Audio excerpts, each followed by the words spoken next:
Okay, thank you very much. It's going to be a very busy day. We have a lot of things in store. You know, we're going to be meeting today with the video makers having to do with the violence and what impact and effect that has on school shootings and on children. And we have a very big meeting at 3:30. I call it an economic meeting. It's something we have to do to protect our steel, our aluminum, and our country. But I want to just say that this one cabinet meeting has a lot of things have been happening. Very positive things have been happening for our country. I'm pleased to report that our very massive tax cuts are continuing to show tremendous results. 90% of American workers are already seeing bigger paychecks, and that number is actually going to go up. Almost 4.6 million people have received tax cut bonuses. Wages are rising at the fastest pace in more than a decade, something that people have been waiting for. As you know, when I was campaigning, I was talking about 18 and 20 years, and wages effectively went down. Now, for the first time in a long time, they're starting to go up for people. We've created almost 3 million new jobs since the election, and unemployment claims are at the lowest level in 49 years. Think of that. Unemployment at the lowest level in 49 years. That's a beautiful statistic. We're also taking action to protect American industries that are vital to our national security, including American aluminum and steel. You'll be hearing about that at length at 3:30. Aluminum and steel are the backbone of our nation. They're the bedrock of our defense industrial base. Our greatest presidents, from Washington to Jackson to Lincoln to McKinley and others, they protected our country from outside influence, from other countries coming in and stealing our wealth and stealing our jobs and stealing our companies. And we're going to be very fair, we're going to be very flexible, but we're going to protect the American worker, as I said I would do in my campaign. We also recognize that today is International Women's Day, and we're proud in all of the measures we've taken economically to empower women, especially in the workplace. You see what's happened. And I'm very pleased to announce that the unemployment rate for women in our workforce is at an 18-year low, lowest it's been in 18 years, and we're very close to the all-time record, so we hope to be able to hit that. Soon I'll be able to say is the all-time low. So they've hit an 18-year low, and we're very close to breaking the record. As our economic policies restore prosperity, we're also working to bring back our safety. We have a lot of safety provisions. You read so much about our cutting of regulations, but we are, in some cases, cutting, but in many ways making it stronger, having to do with safety. And I would also say, believe it or not, having to do with the environment. You can have fewer regulations and have the remaining regulations be stronger and more effective, and that's what we're doing. I would say doing it to a fare thee well, Scott. So it's we're having some great numbers coming out. In recent weeks, I've met with the victims of school shootings, including the courageous students from Marjorie Stoneman Douglas High School in Florida.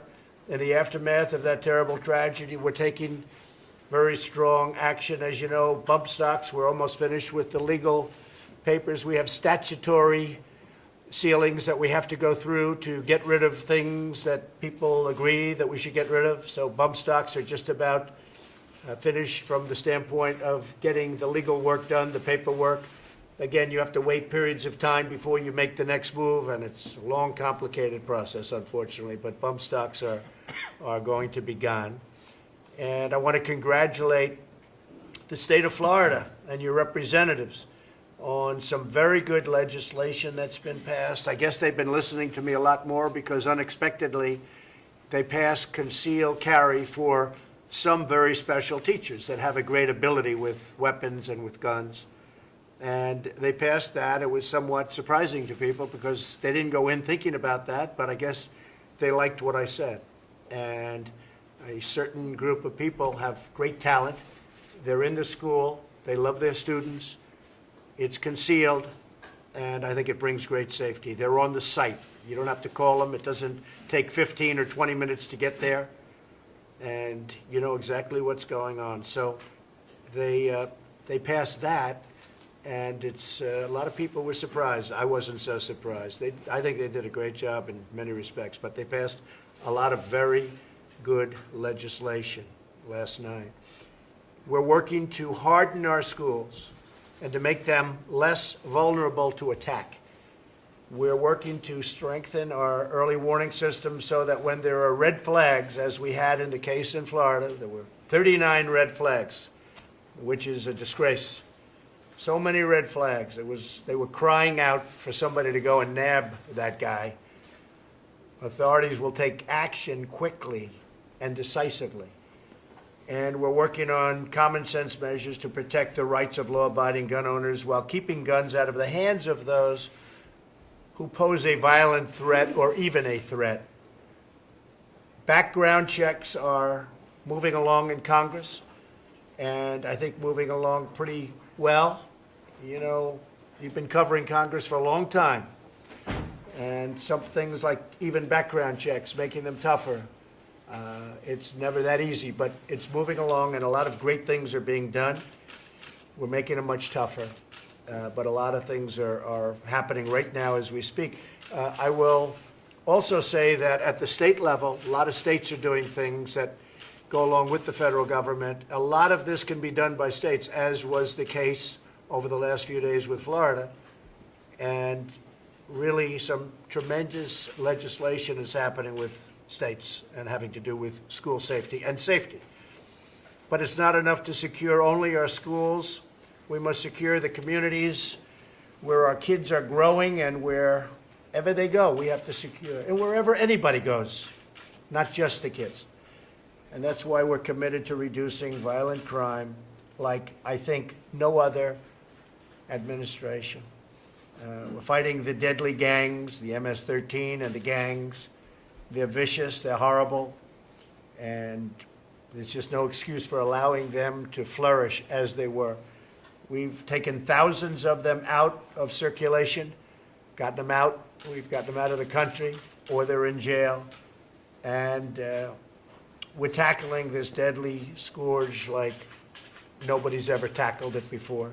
Sanctuary cities, we're working very hard. The Justice Department has done a fantastic job. I do think we should have legislation where we put an extra line in the money that we give them. You want the money, you can't have the sanctuary cities. That way we avoid the court battles all the time, which we probably will win, but who needs it? They want the money. They should give up on the sanctuary cities. It harbors horrible criminals. What the mayor of Oakland did the other day was a disgrace, where they had close to 1,000 people ready to be gotten, ready to be taken off the streets. Many of them, they say 85% of them were criminals and had criminal records. And the mayor of Oakland went out, and she went out and warned them all, scatter. So instead of taking in 1,000, they took in a fraction of that, about 150. And they were all set. This was long in the planning. And she said, get out of here. And she's telling that to criminals. And it's certainly something that we're looking at with respect to her individually. What she did is incredible and very dangerous from the standpoint of ICE and Border Patrol. Very dangerous. She really made law enforcement much more dangerous than it had to be. So we're looking at that situation very carefully. We're also establishing the Federal Interagency Council on Crime Prevention and improving reentry to help former inmates reenter society as productive citizens. We have people that have been in jail, they made a mistake, they get out and they can't get a job no matter what they do. Now, the thing I think I'm doing best for them is making the economy so strong that we need them in the whole system. And many of them go in and they're phenomenal employees, phenomenal. We're doing studies on that. In fact, we're going to be putting out some information. But they go into the system, and when they can get a job, they really take advantage of it. They do a great job, and it's very important.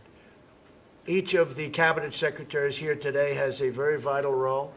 One of the things I'll be starting off the meeting with is to continue to cut regulations. We have a tremendous way to go. I think we're probably 40% of the way there. Again, statutory requirements make it where you have to give a 90-day notice, then you have to give a 30-day notice, then you have to give a 6-month notice after you do the various, by the time you give all these notices, time goes by. But still, in 12 months, in fact, at the end of the 11th month, we cut far more regulations than any administration in the history of our country, whether it's 4 years, 8 years, or in the one case, 16 years. So nobody's close. But we're going to cut a lot more. We really have a lot more to go. And we're working with General Matters very much on the Army Corps of Engineers because they've been not so fast. And they're slowing up some jobs, so we're going to get that taken care of. We've been working on that. The Army Corps, EPA gets it done, and we're all getting it done. The Army Corps has to follow much quicker. And we may have to streamline it because they're in charge of areas of the country that really have nothing to do with the Army Corps so much anymore. So General Mattis is working to streamline that whole procedure. And some jobs are being held up because of the Army Corps of Engineers. They're fantastic people, but we're going to have to speed that up. This is Gary Cohn's last meeting in the cabinet and of the cabinet, and he's been terrific. He may be a globalist, but I still like him. He is seriously a globalist, there's no question. But you know what? In his own way, he's a nationalist because he loves our country. And where is Gary? You love our country.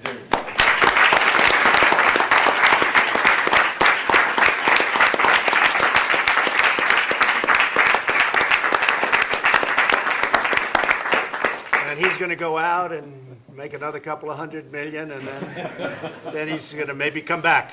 He might come back, right? We'll be here Absolutely. another 7 years, hopefully, and that's a long time. But I have a feeling you'll be back. I don't know if I can put him in the same position, though. He's not quite as strong on those tariffs as we want, but that's all right. But I want to know, seriously, on behalf of all of us, I want to thank Gary. He's been great. He really worked with Wilbur and Steve and all of the people, Mike. We all worked so hard on it, on the tax cuts, and they have been far beyond, I would say, Gary, our wildest expectations. I mean, what we thought would be very good has turned out to be unbelievable, great. And people are appreciating it a lot. The Democrats don't know what to do. They're saying, oh, boy, this is turning out to be not good for them. We didn't get one Democrat vote. So I just want to thank Gary. Before me, there are some rocket ships. You haven't seen that for this country in a long time. And many of the jobs we're doing, and Mike Pence is the chairman, many of these jobs we're doing are privately financed. We're letting them use the Kennedy Space Center for a fee. And, you know, rich guys, they love rocket ships. And that's good. It's better than us paying for them. And I noticed the prices of the last one. They said it cost $80 million. If the government did it, the same thing would have cost probably 40 or 50 times that amount of money. I mean, literally. When I heard 80 million, you know, I'm so used to hearing different numbers with NASA. But NASA's making tremendous strides, and we're using a lot of private money, a lot of people that they love rockets, and they're rich.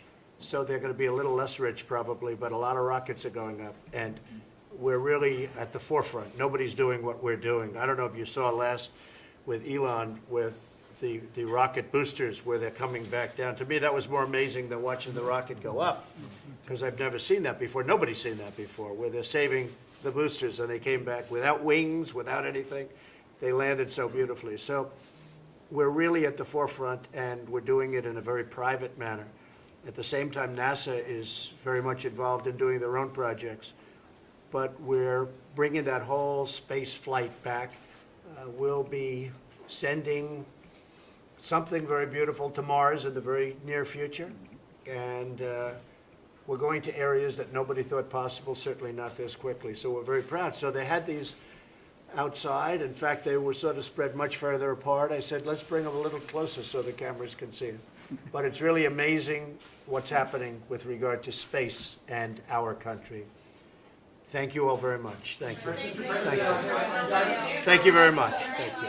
Make your way Thank you. out, please. Would you be flexible on tariffs? What do you mean by that? Let's make our way out. Basically, I'll take that, it's fine. We have, defense is so important. We need steel, we need aluminum. We're negotiating with Mexico, we're negotiating with Canada, and the NAFTA. And depending on whether or not we reach a deal, also very much involved with that is national defense. But if we reach a deal, it's most likely that we won't be charging those two countries the tariffs. We have other countries that are very much involved with us on trade, but also on military and working together with military. And we'll be making a decision as to who they are. We have a very close relationship with Australia. We have a trade surplus with Australia. Great country, long-term partner. We'll be doing something with them. We'll be doing something with some other countries. We're going to be very flexible. At the same time, we have some friends and some enemies where we have been tremendously taken advantage of over the years on trade and on military. If you look at NATO, where Germany pays 1% and we're paying 4.2% of a much bigger GDP, not fair. So we have a lot of things going on. I think, General, with NATO, because of my involvement, we've taken in $33 billion more. Within the next, I guess, year and a half, they expect to have taken in $33 billion more. And Mr. Stoltenberg, who is running things, is very thankful. He said, it's incredible what's happened since we became involved. And I became involved by complaining because it was not fair. We were spending 85% of the money, and frankly, good for everybody, but it helps them a lot more than it helps us. Helps Europe a lot more than it helps us. So, we look at the military equation too. General Mattis, it's very important to him and to me to maintain those great relationships. At the same time, we both want fairness. So we view the trade and we view the military, and to a certain extent, they go hand in hand. And a lot of progress has been made. And, I'm very proud of NATO, because with NATO, when you see the kind of money that's pouring in that was never going to come in, because people were delinquent, countries were delinquent, they weren't paying, and now they're paying. Not all of them are paying the fair amount. Some owe billions and billions of dollars of money. They owe billions and billions from past years. They haven't paid it, and that's not fair. They want us to protect, and they want us to be a good partner, and then they're delinquent on payment, or they haven't made payments, or they haven't made payments which are fair. So we're looking at all of those things, and we're talking about tremendous, massive amounts of money. But that goes along with trade also, because we're looking at defense, but defense is very much also a part of trade. So we're going to be very flexible, but as an example with Mexico and Canada, we're going to be throwing NAFTA into the, we're negotiating NAFTA right now. I think we're doing quite well. It was always my feeling that I would terminate NAFTA or renegotiate it, one or the other. I guess renegotiating would be easier, but we'll be perhaps coming up with a deal on NAFTA fairly soon, or we will terminate NAFTA and we'll start all over again. Okay? Thank you very much, everybody. Thank you. Thank you. Say it? Sticking with 10 and 25 on the tariff? Sticking with 10 and 25 initially. I'll have a right to go up or down, depending on the country, and I'll have a right to drop out countries or add countries. We just want fairness, because we have not been treated fairly by other countries. Thank you, John. Thank you very much. Thank you. Thanks, guys. Thank you very much, everybody. Make your way out, please. Thanks, John.